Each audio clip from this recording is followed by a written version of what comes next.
Hi எல்லாருக்கும் வணக்கம். இன்றைக்கி ஒரு லாங் வீடியோ தாங்க. மஷ்ரூம் கிரேவி எப்படி பண்ணுறதுன்னு பார்க்கலாம். நான் இன்றைக்கி ஒரு பேக்கெட் மஷ்ரூம் எடுத்துருக்கிறேன்.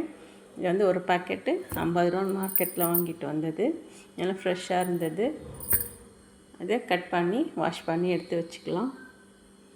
கொஞ்சம் பெரிய பெரிய சைஸாகவே கட் பண்ணிக்கலாம். ஏன்னா ரொம்ப வதங்குனா வந்து ரொம்ப சின்னதாக ஆகிடும்.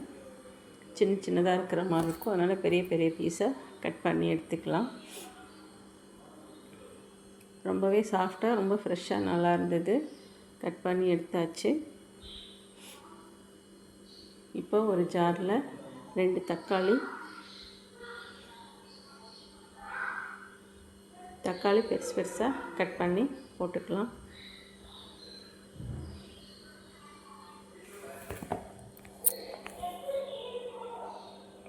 ரெண்டு தக்காளி தான் சேர்த்துருக்குறேன். நீங்கள் தேவைக்கு ஏற்ற மாதிரி சேர்த்துக்கலாம். நான் ஒரு பேக்கெட் தக்காளிக்கு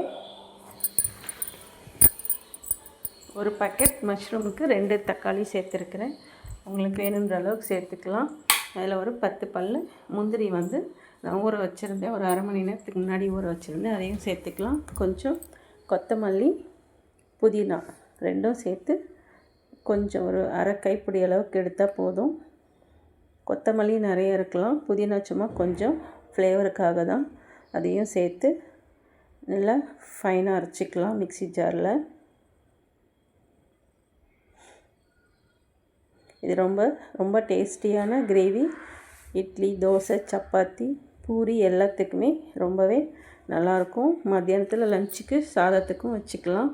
நம்ம வெரைட்டி ரைஸ் பண்ணும்போது பிரிஞ்சி அது மாதிரி செய்யும்போது தக்காளி சாதம் பண்ணும்போது இந்த சைட் டிஷ்ஷாகவும் வச்சுக்கலாம். ரொம்பவே நல்லாயிருக்கும். ரொம்ப ஈஸியான டக்குன்னு செய்யக்கூடிய ஒரு கிரேவி தாங்க. ரொம்ப ஃபைன் பேஸ்ட்டாக அரைச்சாச்சு. இது அப்படியே இருக்கட்டும். நான் ஒரு 2 சின்ன வெங்காயம் ஒரு 3 எடுத்துருக்கிறேன். பெருசாக இருந்தால் நீங்கள் 2 கூட எடுத்து கட் பண்ணிக்கலாம். சின்னதாக இருந்ததுனால நான் 3 எடுத்துருக்கிறேன். இந்த முந்திரி ஊற வச்ச தண்ணி அப்படியே கப்பில் வச்சுருக்கிறேன். அதை வந்து நம்ம குழம்புல அப்புறம் சேர்த்துக்கலாம். வெங்காயம் பொடியை கட் பண்ணியாச்சு. இப்போ ஒரு கடாயில் எண்ணெய் ஊற்றி பட்டை, கிராம்பு, சோம்பு, ஏலக்காய் இது மட்டும் சேர்த்துருக்குறேன். அது வீடியோ வந்து கட் பண்ணிட்டேன்.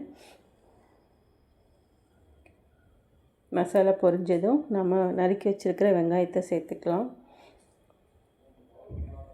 நம்ம யூஸ்வலாக கிரேவிக்கு செய்கிற மசாலாஸ் தான். வெங்காயம் நல்லா கோல்டன் ப்ரௌனாக வதக்கி எடுத்துக்கலாம். ஒரு 1.5 ஸ்பூன் இஞ்சி பூண்டு பேஸ்ட்டை சேர்த்துக்கலாம். இஞ்சி பூண்டு வாசம் நல்லா போகிற வரைக்கும் நல்லா வதக்கி எடுத்துக்கலாம்.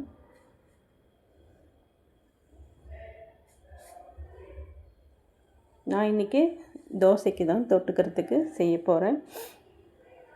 ஆனால் சப்பாத்தி பூரிக்கும் ரொம்ப நல்லாயிருக்கும். இன்றைக்கி தோசையே செய்யலாம்ட்டு தோசைக்கு தான் இந்த கிரேவி செஞ்சுருக்கிறேன். வெங்காயம் நல்லா வதங்கினதும் நான் அரைச்சி வச்சுருக்கிற அந்த தக்காளி முந்திரி பேஸ்ட்டை சேர்த்துக்கலாம். எனக்கு ஸ்பூன்லலாம் வலித்து எடுக்கிறதெல்லாம் சரிப்படாது. நான் கையிலேயே நல்லா வலித்து எடுத்துப்பேன். அது எல்லோரும் எப்படி பண்ணுவாங்கன்றது தெரியல. நான் அது மாதிரி நல்லா கையில் தான் வலித்து போடுவேன். ஸ்பூனில் எடுத்தாலுமே மறுபடியும் கை போட்டு நம்ம தண்ணி ஊற்றி வாஷ் பண்ணுற மாதிரி இருக்கும். அதனால் நான் கையிலே போட்டு வலித்து எடுத்துக்குவேன்.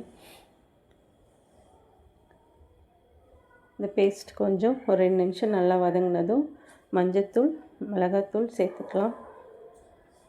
நான் வீட்டு மிளகாத்தூள் தாங்க சேர்க்குறேன்.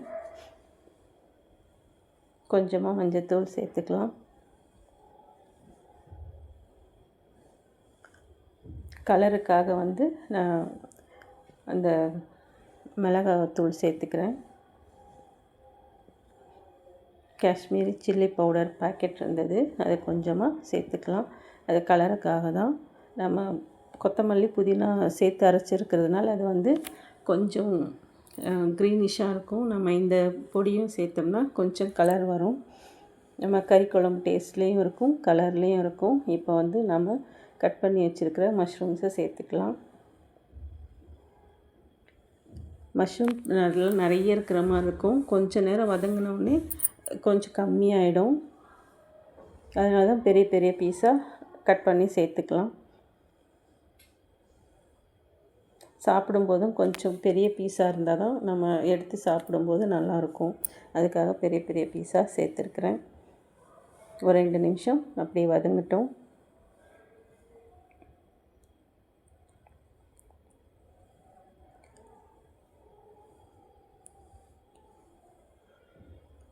மூடி எடுத்து கிளறலாம். நல்லா மஷ்ரூம் வந்து நல்லா அந்த மசாலாவோடு சேர்த்து நல்லா மிக்ஸ் ஆகிடுச்சு.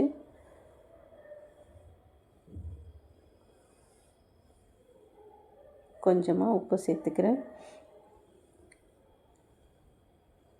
நம்ம அப்புறம் இன்னும் கொஞ்சம் நேரம் பொறுத்து நல்லா வதங்கினதும் கொஞ்சமாக தண்ணி ஊற்றி கிரேவி ரேஞ்சுக்கு வரும்போது நம்ம அப்புறம் உப்பு செக் பண்ணிக்கலாம் மறுபடியும்.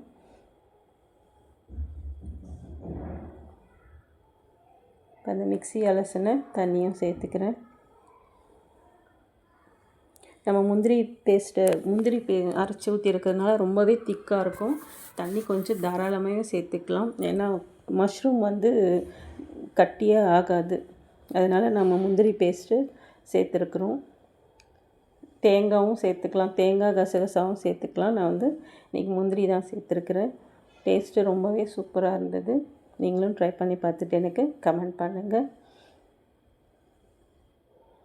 ஒரு 2 நிமிஷம் கொதி விடலாம். நான் தண்ணி திட்டமாக தான் சேர்த்துருக்குறேன், ரொம்பவும் சேர்க்கலை.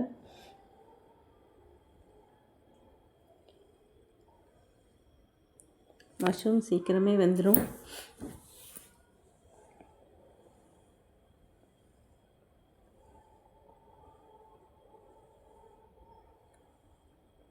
நம்ம இந்த ஸ்டேஜில் உப்பு செக் பண்ணிக்கலாம். தேவைன்னா போட்டுக்கலாம்.